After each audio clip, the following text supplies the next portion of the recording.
Bonjour les amis, cet après-midi on va parler de l'évangile de Jean.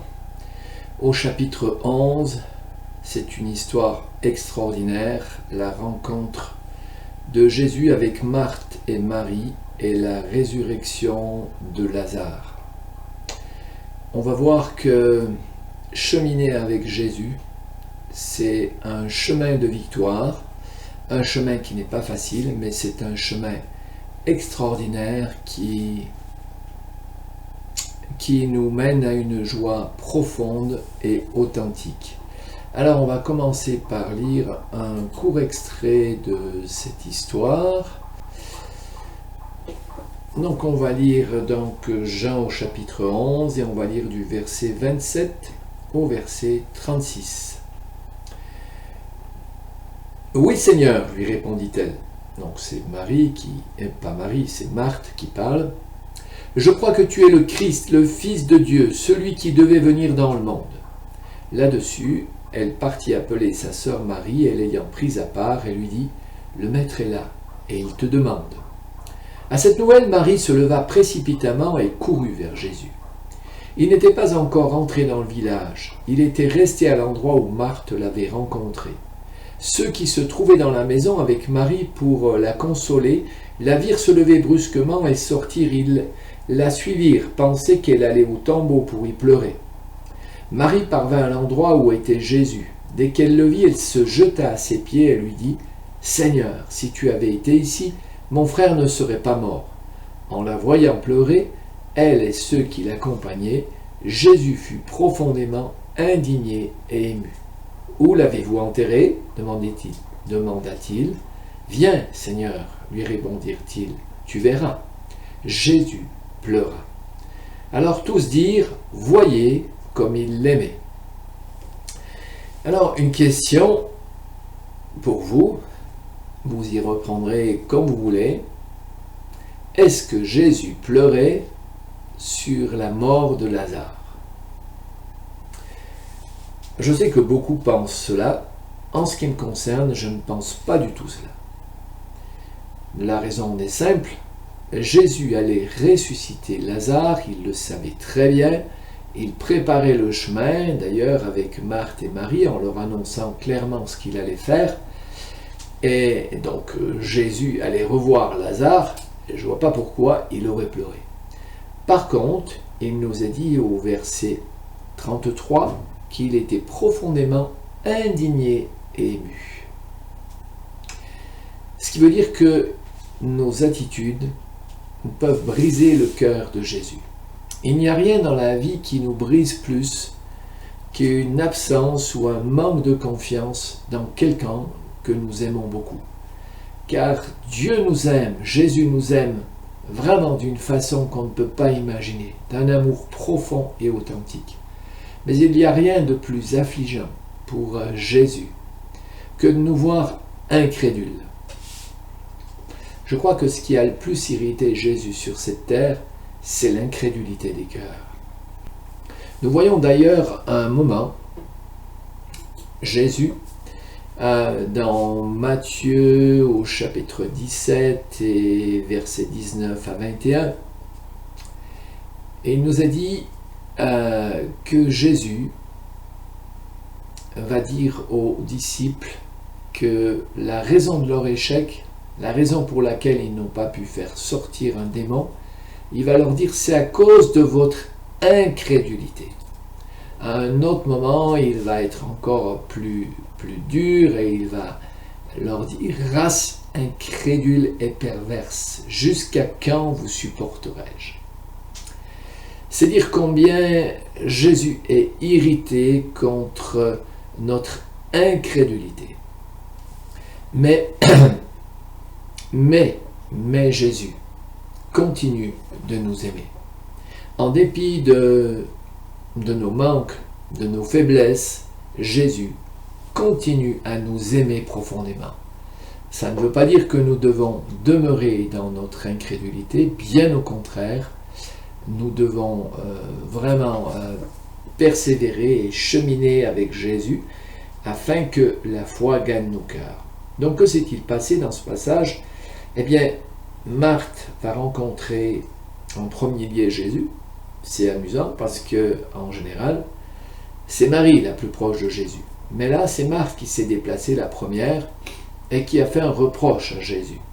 Elle lui a dit, mais si tu avais été là, eh bien, mon frère ne serait pas mort. Et Marie a la même attitude. Ce qui veut dire que toutes les deux ont cette mauvaise attitude. En fait, elles ont une mauvaise attitude et une bonne attitude. La bonne attitude, c'est qu'elles continuent à persévérer avec Jésus, qu'elles continuent à suivre Jésus, en dépit de leur incrédulité. Et il en est de même avec nous. Plus nous cheminons avec Jésus, plus nous passons du temps avec Jésus, plus notre confiance grandit et plus nous voyons tout ce que Jésus peut faire. Et nous voyons que Marie, à la différence de Marthe, il va être noté quelque chose de remarquable, c'est que depuis 4 jours, elle est dans cette période de deuil, et on sait ce que ça peut produire quand c'est quelqu'un qui nous est proche. Elles sont dans la tristesse, elles sont dans l'abattement, même si elles ont l'espérance, comme elles le disent, qu'à la résurrection des morts, il ressuscitera, eh bien, elles n'ont pas cette espérance que Jésus va ressusciter Lazare maintenant. Elles font un reproche et pensent que Jésus est arrivé trop tard. Et il nous arrive souvent de penser que Jésus est arrivé trop tard. Mes amis, ne pensons jamais cela. Le plan de Dieu est parfait. Il s'accomplit toujours à merveille. Il se peut que des fois nous ayons l'impression que Dieu ne répond pas, que Jésus n'est pas là, qu'il ne nous a pas écoutés. Or, Jésus entend toutes nos paroles. Mais ce n'est pas parce qu'on va multiplier les paroles, si nous ne sommes pas dans sa justice, si nous ne sommes pas dans le plan de Dieu, il ne va pas nous répondre. Jésus nous répond quand il a une raison de le faire. Les lois de Dieu sont parfaites, ce n'est pas comme les lois des hommes. Les hommes essaient toujours d'arrondir les angles. La loi de Dieu est parfaite et Dieu ne s'infléchit pas. Mais par contre, Dieu nous aime profondément, bien plus que peuvent nous aimer les êtres les plus chers sur cette terre. Et nous voyons que Marie et Marthe, même si elles ne croient pas à cette résurrection immédiate, elles suivent Jésus, elles continuent à suivre Jésus. Et si elles n'avaient pas continué à suivre Jésus, et si elles n'avaient pas accepté de rouler cette pierre qui était devant le tombeau, le miracle ne se serait pas produit.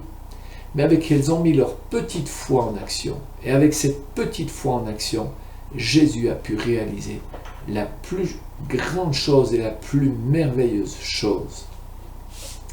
Alors, nous pouvons dire que dans ce passage, nous pouvons imiter l'attitude de Marthe et de Marie, qui ont continué à aimer Jésus et continué à suivre Jésus. Dans ce passage, on va reprendre l'étymologie des 3 mots. Alors, Lazaros en grec, ça veut dire Dieu a secouru. Martha en grec, ça veut dire dame, maîtresse. Et Béthania, ça veut dire maison des dates non mûres. On peut voir que de toute éternité, eh bien, Dieu avait paramétré, ciblé, prévu toutes ces choses-là. Béthanie, c'était la maison des dates non mûres. Et on peut dire que ni Marie ni Marthe étaient arrivées à cette maturité. On peut dire que Lazare avait besoin du secours de Dieu et qu'il a été secouru. Parce que Lazare, ça ne veut pas dire Dieu va te secourir, mais Dieu a secouru. Et cet épisode préfigure, puisque peu de temps après, 6 jours après, Jésus va être crucifié, Jésus va mourir et Jésus va ressusciter. Et Jésus sur la croix a accompli le plus grand des miracles. Parce que tout genou qui fléchit les genoux devant lui, toute personne qui se considère comme pécheur, misérable, ayant besoin de la grâce de Dieu, reçoit un pardon parfait pour ses péchés, reçoit la vie éternelle en héritage. notre ami Lazare a reçu une résurrection terrestre, mais de toute façon, il est mort tout à nouveau et il a comparu devant Dieu et il a reçu, bien entendu, il recevra la vie éternelle comme nous-mêmes. Nous sommes tous appelés à cette vie incroyable, cette vie éternelle. Alors on peut dire que nous devons tout faire pour nous débarrasser de l'incrédulité de nos cœurs. Nous pouvons, au travers de la parole, toujours trouver cette communion avec lui et chercher à agir comme lui. On voit que Jésus, une fois qu'il a été devant la tombe de Lazare, que la pierre a été enlevée, c'était l'œuvre de foi que Jésus a demandé à Marthe et Marie. Dans tout ce qui nous arrive, Dieu nous demande de mettre notre part de foi, notre confiance, et avec cette confiance, il réalisera les plus grands miracles. Jésus nous dit dans Marc 11, 24, « C'est pourquoi je vous dis tout ce que vous demanderez en priant, croyez que vous l'avez reçu et vous le verrez s'accomplir. » La prière, ce n'est pas une longue litanie où nous répétons toujours les mêmes choses, mais c'est vraiment une reconnaissance en pensant que notre Dieu ne se trompe pas et que si nous demandons quelque chose qui est selon son cœur, selon une chose qui va nous faire progresser dans la foi, quelque chose qui va nous faire du bien, Dieu nous le donnera. Donc quand nous savons que c'est dans la volonté de Dieu, nous pouvons nous attendre avant même que nous ayons demandé dans nos pensées, nous pouvons vraiment imaginer que nous l'avons reçu et que nous le verrons s'accomplir. Troisième chose que l'on peut déduire de ce passage, c'est que la prière de Jésus devant la tombe de Lazare a été très courte. Lazare sort. De la même manière, quand Pierre et Jean abordent cet homme impotent, Pierre va simplement lui dire « Je n'ai ni argent ni or, mais ce que j'ai, je te le donne au nom de Jésus-Christ de Nazareth. Lève-toi et marche. » Et le prenant par la main droite, il le fit lever. Au même instant, ses pieds et ses chevilles devinrent fermes. Dieu s'attend à ce que notre foi soit ferme. Il ne s'attend pas à ce que nous répétions toujours les mêmes choses, mais toujours que nous ayons un cœur reconnaissant, que nous nous attendions toujours au miracle. Ce qui fait la différence entre un enfant de Dieu et un enfant de ce monde, c'est qu'un enfant de Dieu voit les miracles. Un enfant de Dieu voit la bonté et l'amour de Dieu. Alors mes amis, si tu n'as pas fait ce pas avec Jésus, fais-le, de donner ta vie à Jésus. Et si tu es en cheminement, si tu es dans la maison des dattes non mûres, comme c'est ce que signifie Béthania, nous voyons que ni Marie ni Marthe n'étaient encore matures dans leur foi. Sache que Jésus veut t'accorder cette maturité. Mais pour qu'un fruit vienne à maturité, eh bien, cela ne se fait pas en 2 jours, mais cela se fait par un processus, par quelque chose qui nous oblige à être réguliers, à avoir une vie de disciple.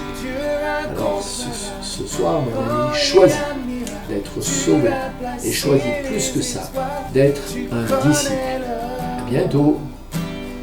Tu es surprenant, oh Dieu.